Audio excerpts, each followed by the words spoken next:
talaga yung bukod tangi. Ayan. Ang ating mga ghost project. Sabihin Gusto ko nyo, yan. minumunto na tayo.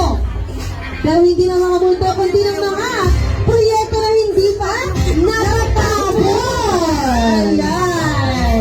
Mga ilan na, wait lang. Laban Pilipinas. Okay. Pero mo, ilan na yung ano? Okay. Ilang milyon ang ano? Magkano na yung budget natin sa Rapon? Billion po. Parang million. Meron na bang luxury cars? Ay, billion na ba? Ayan. Sabi mo, ngayon pa parating na eleksyon, marami pa ulit maiipon? Siguro, ayan. Thank you so much, ayan. Give your best. Post alat, ating contractor, syempre ang kanyang certificate of